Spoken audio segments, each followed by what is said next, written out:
ધર્મલોકમાં આપ સૌનું હૃદયપૂર્વક સ્વાગત છે। આ ખાસ વિડિયો મકર રાશિના જાતકો માટે છે। જિંદગીના રસ્તા પર ચાલતી વખતે એક વાત હંમેશા યાદ રાખવી જોઈએ કે મહેનત ક્યારેય પણ નકામી જતી નથી। આજે તમારો જે પરસેવો વહી રહ્યો છે, જે સંઘર્ષ તમે કરી રહ્યા છો, તે કાલના દિવસે તમારી ખરી ઓળખ બનશે। આ સમય કદાચ તમને થોડો થકવી દેતો હશે, પણ યાદ રાખજો કે દરેક મોટો બદલાવ સમય અને ધૈર્ય માગે છે। જ્યારે આપણે પરિસ્થિતિઓને વ્યવહારિક બનીને સમજીએ છીએ, ત્યારે જ સાચો રસ્તો દેખાય છે।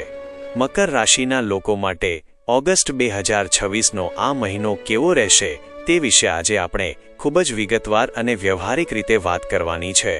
કોઈપણ જાતની હવાઈ કે બઢાવી ચઢાવીને વાતો કર્યા વગર એકદમ વાસ્તવિકતાના આધારે આ સમગ્ર મહિનાનું વિશ્લેષણ સમજીએ।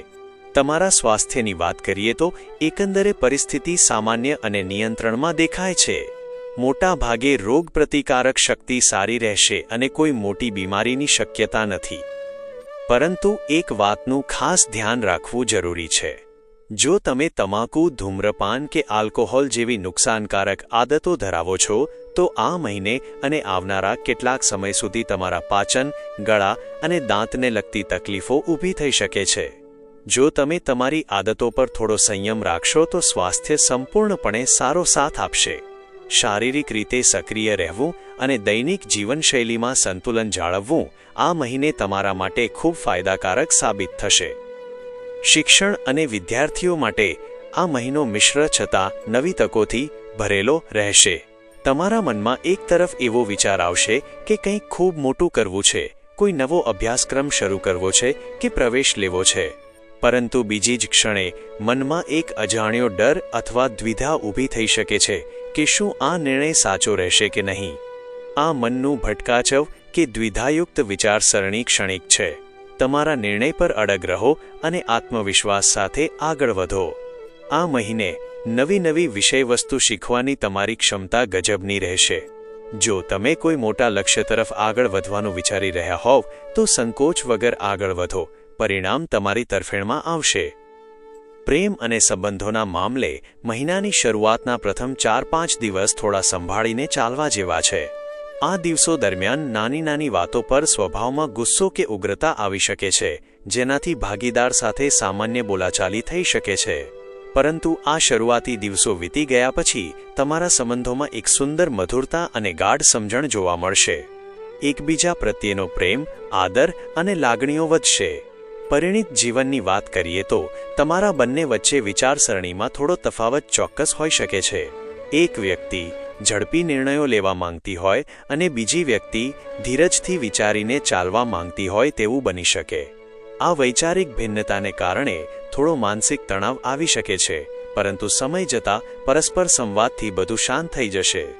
જો તમે તમારા જીવનસાથી સાથે મળીને ભવિષ્ય માટે કોઈ મોટું આયોજન કે રોકાણ કરવાનું વિચારી રહ્યા હોવ તો આ સમય અનુકૂળ છે। તમારા કરિયર, નોકરી અને વ્યાપારના ક્ષેત્રે આ મહિનો અદ્ભુત પરિણામો લઈને આવી રહ્યો છે। જો તમે લાંબા સમયથી નવી નોકરીની શોધમાં છો અથવા વર્તમાન કામમાં બઢતીની રાહ જોઈ રહ્યા છો, તો ઓગસ્ટ 2026ના ત્રીજા અઠવાડિયા સુધીમાં તમને ખૂબ જ સકારાત્મક સમાચાર મળી શકે છે। કાર્યક્ષેત્રમાં તમારી પરિપક્વતા અને નિર્ણયો લેવાની ક્ષમતાની પ્રશંસા થશે।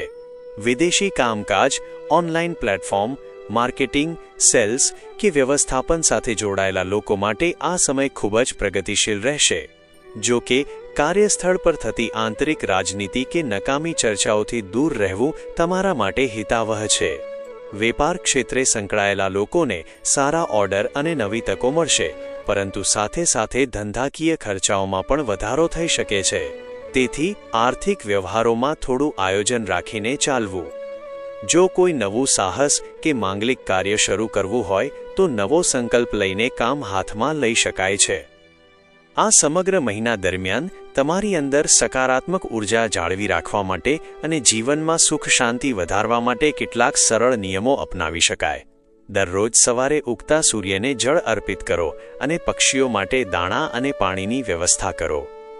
પોતાના મનને શાંત રાખવા અને આત્મવિશ્વાસ વધારવા માટે દરરોજ મંત્ર જાપ અથવા હનુમાન ચાલીસાનો પાઠ કરવો અત્યંત ઉત્તમ રહેશે। આ નાની નાની આદતો તમારામાં એક નવો ઉત્સાહ ભરશે. આશા છે કે આ વિગતવાર વિશ્લેષણ તમને તમારી આગામી યોજનાઓ બનાવવામાં મદદરૂપ થશે.